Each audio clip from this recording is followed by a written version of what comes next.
नमस्कार। आज के इस वीडियो लेक्चर में हम भारतीय या भारत के भूगोल से संबंधित टॉपिक को डिटेल में समझेंगे, जिसका नाम है अपवाह। In English you can call it as drainage. Drainage क्या है या अपवाह क्या है उसे समझते हैं। यहाँ देखिए, और इस अपवाह से जुड़े हुए तमाम उन बिंदुओं पर भी हम ध्यान देंगे जो कि मिलता जुलता है और स्टूडेंट्स को प्रायः यह कंफ्यूज करता है। तो पहला पॉइंट आता है आपके पास अपवाह। अपवाह क्या है ये अपवाह, इसे समझिए। मान लीजिए आपने किसी एक भूभाग को ले लिया है, आपने एक क्षेत्र को आपने लिया।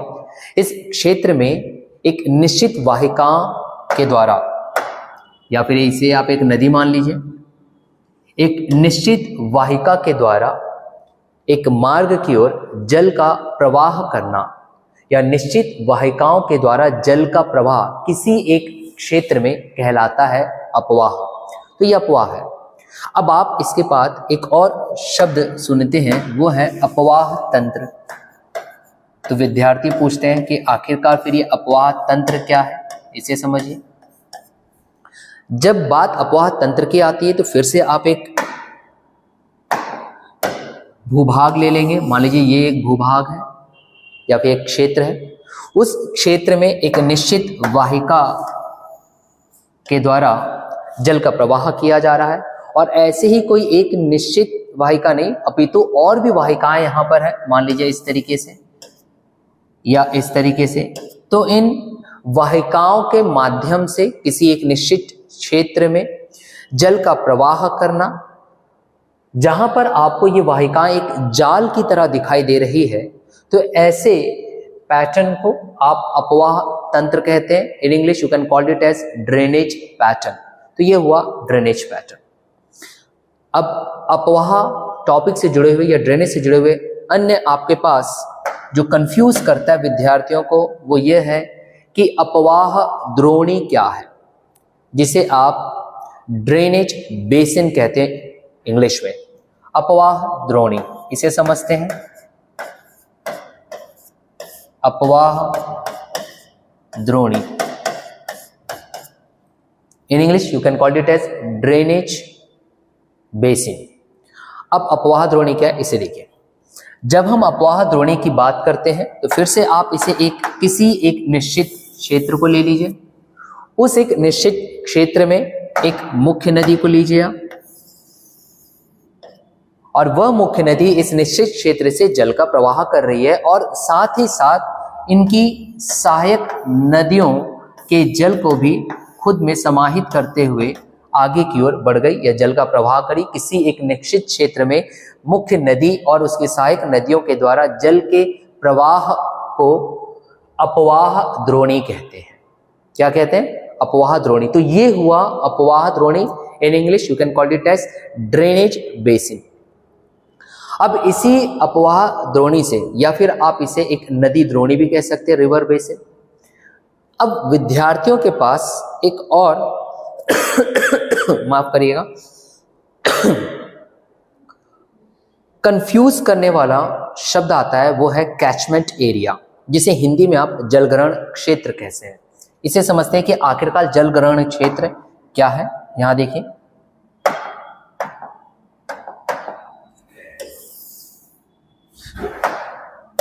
जलग्रहण क्षेत्र।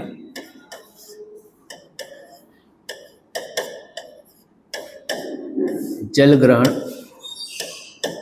क्षेत्र तो क्या है आखिरकार जलग्रहण क्षेत्र? इसमें भी एक या निश्चित क्षेत्र ले लीजिए।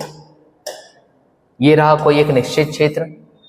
अब इस निश्चित क्षेत्र में, जो कि एक भूखंड है या भूभाग है, इस निश्चित क्षेत्र में आप यह देखोगे कि किसी नदी विशेष के द्वारा, किसी नदी विशेष के द्वारा इस क्षेत्र के जल को प्रवाह किया जा रहा है। जल का प्रवाह किया जा रहा है किसी निश्चित क्षेत्र के में एक नदी के द्वारा। तो ये कितने क्षेत्रफल की पानी को अपने साथ बहा करके ले जा रहा है, वो कहलाता है जलग्रहण क्षेत्र। या फिर इसे आप अन्य शब्दों में समझिए कि आपने कोई एक एरिया लिया, इस एरिया में जो नदी बह रही है वो नदी इस एरिया की जो जल है उसे अपने साथ ले जा रही है, उसे जलग्रहण क्षेत्र या कैचमेंट एरिया कहते हैं।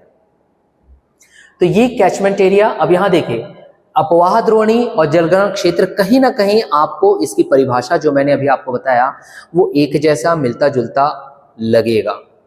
यही कारण है कि जब हम बड़ी बड़ी नदियों की नदी द्रोणी की बात करते हैं या बड़ी बड़ी नदियों की जब हम जलग्रहण क्षेत्र की बात करते हैं तो उसे ही आमतौर पर अपवाह द्रोणी भी कह दिया जाता है। यह आप याद रखोगे। अब यहीं पर ही एक और शब्द आपको दिखाई देता है, वो है जल संभर या जल विभाजक। इसे समझते हैं, जल संभर या जल विभाजक क्या होता है। जल संभर या जल विभाजक। अब जल विभाजक तो आपको इजीली समझ में आ जा रहा है। जल संभर क्या है, तो देखिए जैसे कि मैंने अभी आपको बताया कि अपवाह क्या है, अपवाह तंत्र क्या है, अपवाह द्रोणी की यहां पर बात हो गई। जल संभर या जल विभाजक की को समझने के लिए आप ऐसा समझिए कि आपके पास अब फिर से कोई एक आपने एक विशिष्ट क्षेत्र ले लिया। अब उस क्षेत्र में आपने फिर से एक नदी इस तरीके से बना दी, कोई मुख्य नदी मान लीजिए, और उसकी कई अन्य सहायक नदियां भी आपको यहां पर दिखाई दे रही, मान लीजिए इस तरीके से, या यहां पर एक और आ गई। और आपने देखा कि इन्हीं सहायक नदियों में कुछ नालों से या अन्य स्रोतों से यहाँ पे पानी आ रहा है। तो अगर आप देखोगे तो ये खुद में नदी द्रोणी आपको दिखाई दे रही है। यहाँ देखिए, इसे हाईलाइट मैं इस तरीके से करता हूं, ये खुद में आपको एक नदी द्रोणी दिखाई दे रही है, दो अलग अलग दिखाई दे रही है। तो ये छोटी नदियों के द्वारा बनाई गई नदी द्रोणियां हैं, और यही छोटी नदियों के द्वारा बनाई गई नदी द्रोणियों को सामान्य तौर पर कई स्थान पर या कई बुक पर जल संभर या जल विभाजक कह दिया जाता है। परंतु अगर आप इसे बेहतर तरीके से समझना चाहते हैं तो इसके टर्मिनोलॉजी को देखिए, जल विभाजक या वाटर डिवाइड, मतलब कि ये किसी न किसी दो चीजों को सेपरेट करेगा, अलग करेगा।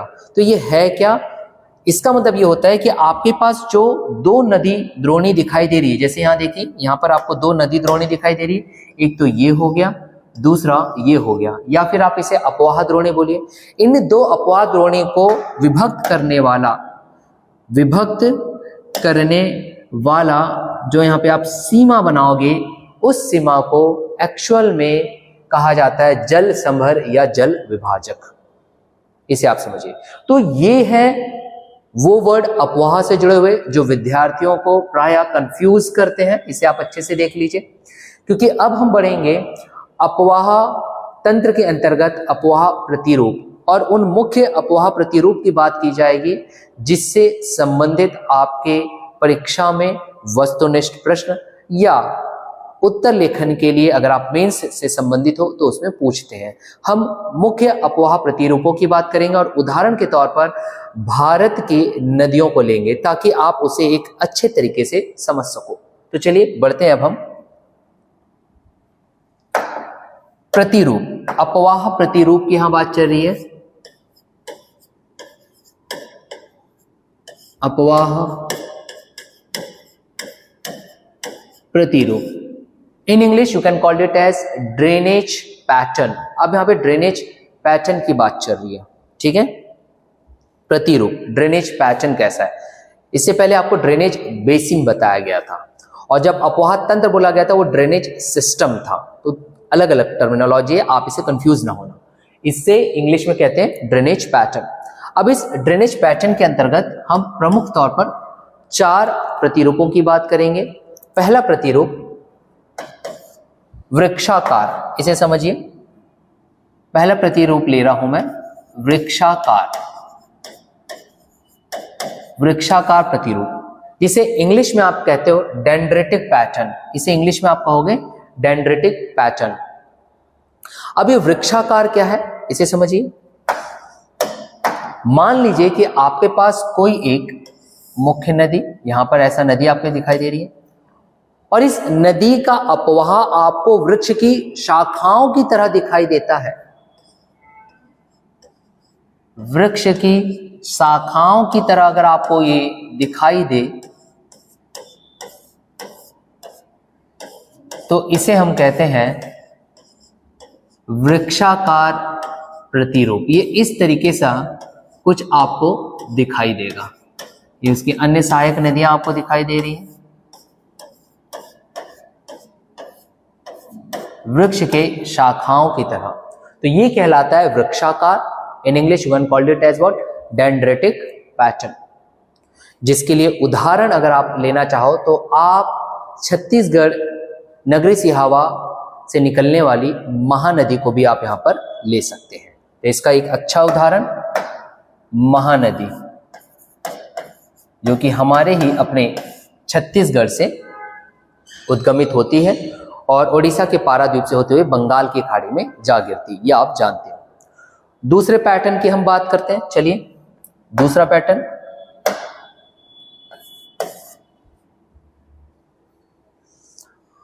अब हम देखते हैं अरीय।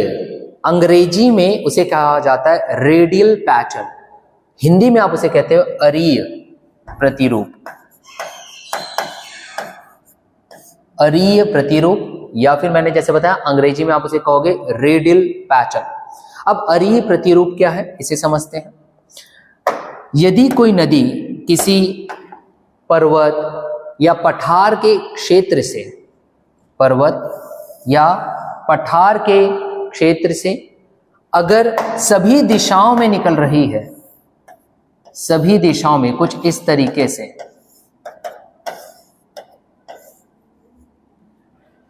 तो इस प्रतिरूप को अरीय प्रतिरूप या रेडियल पैटर्न कहा जाता है।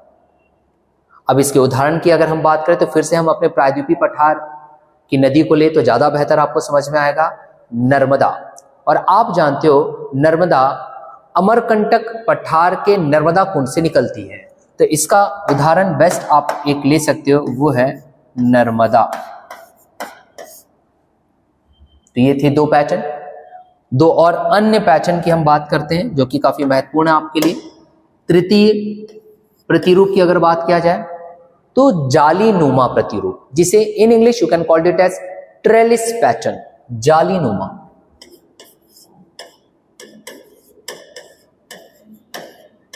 जालीनुमा प्रतिरूप, इन इंग्लिश ट्रेलिस पैटर्न। अब जालीनुमा प्रतिरूप क्या है इसे देखते हैं। जालीनुमा प्रतिरूप में क्या होगा, जैसे मान लीजिए आपके पास ये एक मुख्य नदी हो गई, कुछ और एक आध हम मुख्य नदी ले लेते हैं ताकि इसे आसानी से समझा जा सके। और इन मुख्य नदियों की जो सहायक नदियां हैं वो एक दूसरे को समकोण बनाते हुए मिलेगी, कुछ इस तरीके से। ये देखिए समकोण बनाते हुए हमें यहां पे इनकी सहायक नदियां दिखाई दे रही है। तो इस प्रकार का जो प्रतिरूप है वो हमें जालीनुमा और you can called it as what, trellis pattern के तौर पर हमें ये दिखाई देता है। ये है ट्रेलिस पैटर्न जो आपको ऐसा कुछ दिखाई देगा।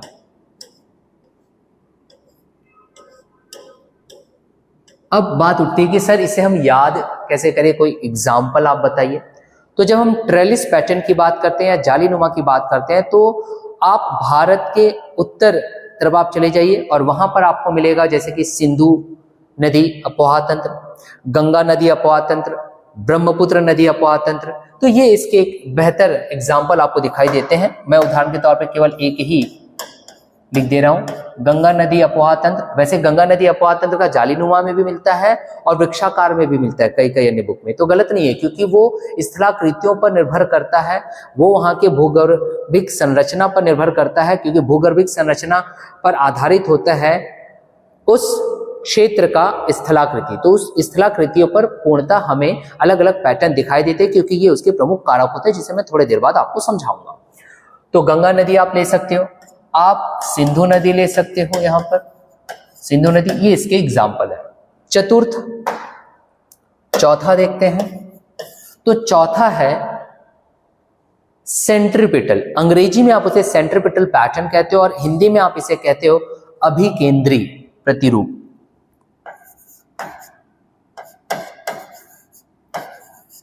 अभिकेंद्री प्रतिरूप। अभी अभिकेंद्री प्रतिरूप क्या है इसे समझते हैं। मान लीजिए आपके पास कोई एक निश्चित क्षेत्र है, उस निश्चित क्षेत्र में आपने देखा कि हर तरफ से, चारों तरफ से कुछ नदियां आकर के अपने जल का जो विसर्जन है किसी विशेष केंद्र, या फिर आप इसे गर्त कह लीजिए या फिर इसे आप झील कह लीजिए, इस विशेष केंद्र जिसे आप गर्त या झील कह रहे हैं उसमें अपने जल का विसर्जन कर रही है। तो इस प्रकार के प्रतिरूप को अभिकेंद्री प्रतिरूप या सेंट्रीपेटल पैटर्न कहा जाता है। इसके उदाहरण के लिए आप मणिपुर का लोकटक लेक ले सकते हैं। मणिपुर, आप मणिपुर जाते हो तो मणिपुर में आपको यहां पर मिलेगा लोकटक लेक, मणिपुर का लोकटक लेक या फिर आप इसे कह दीजिए ताल, लोकटक लेक या फिर ताल। तो ये है इसके कुछ मुख्य प्रतिरूप जो आपको याद रखना है। विद्यार्थी काफी कंफ्यूज हो जाते हैं। अब हो सकता है कि कुछ विद्यार्थियों के मस्तिष्क में या फिर अगर आप प्रश्न जाओगे तो वहां पर यह भी देखने मिल सकता है कि ये जो हमें एक अपवाह प्रतिरूप दिखाई दे रहा है इसके प्रमुख कारक क्या है। जब हम यहाँ पे प्रमुख कारकों की बात करते हैं तो प्रमुख कारकों में जैसे कि आप ले सकते हो भूवैज्ञानिक संरचना। अब भूवैज्ञानिक संरचना की बात क्यों कही जा रही है, क्योंकि जब हम भूवैज्ञानिक संरचना की बात करते हैं तो आप भूवैज्ञानिक समय काल को देखते हो, समय मापन को देखते हैं, जिसे इंग्लिश में आप कहते हो जियोलॉजिकल टाइम पीरियड। और जियोलॉजिकल टाइम पीरियड के आधार पर आपको पता चलता है कि किस प्रकार से चट्टानों का निर्माण हो रहा है। कई प्रकार की यहाँ स्थलाकृतियां आपको दिखाई देती है, कहीं पर्वत, कहीं पहाड़, कहीं पठार। तो जाहिर सी बात है उनके सम्मुख आने वाली जो नदियां हैं उनका जल प्रवाह जो हो रहा है उसके प्रतिरूप में बदलाव आएगा। तो हमने प्रथम क्या देखा, कारकों के आधार पर प्रभावित करने वाले कारक की यहां पे बात चल रही है। कारक जो उस प्रतिरूप को प्रभावित करेंगे। प्रथम आपको बताया गया भूवैज्ञानिक संरचना,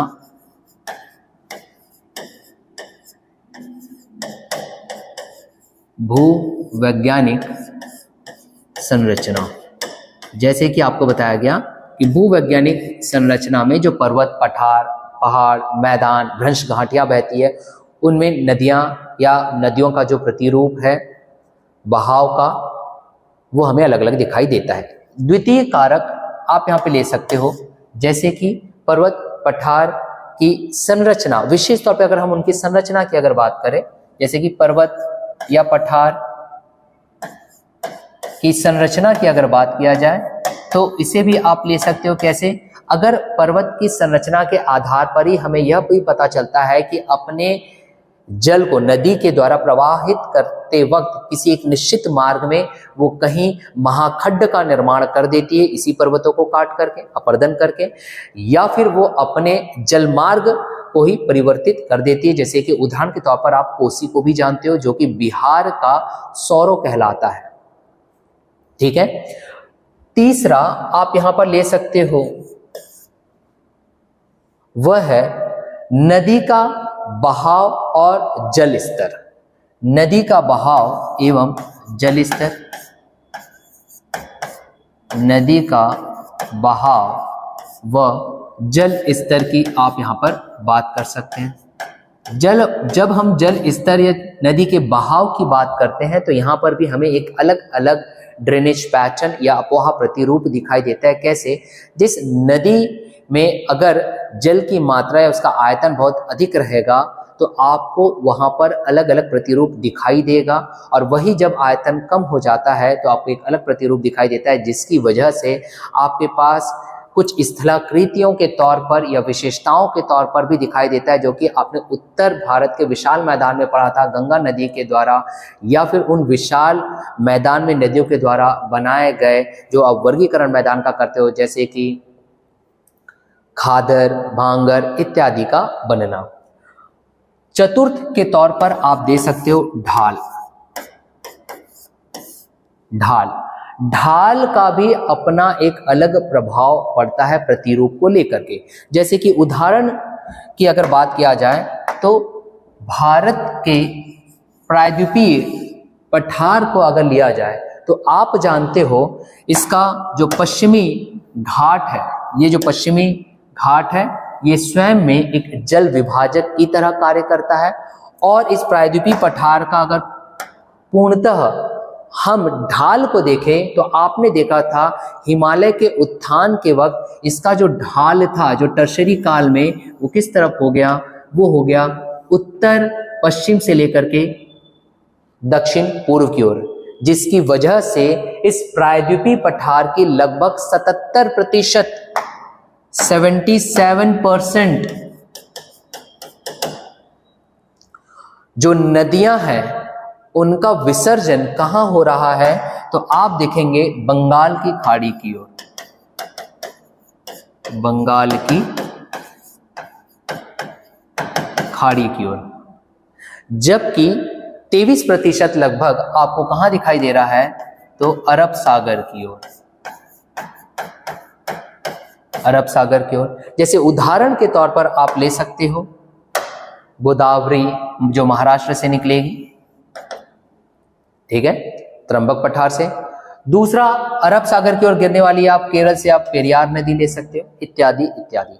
तो ये है अपवाह तंत्र के अंतर्गत अपवाह प्रतिरूप को या अपवाह तंत्र को प्रभावित करने वाले ये कारक, ठीक है। तो ये था हमारे आज का लेक्चर जो कि भारतीय भूगोल से उठाया गया है। ऐसे ही लेक्चर लेकर के हम आते रहेंगे। तब तक के लिए हैव अ नाइस डे।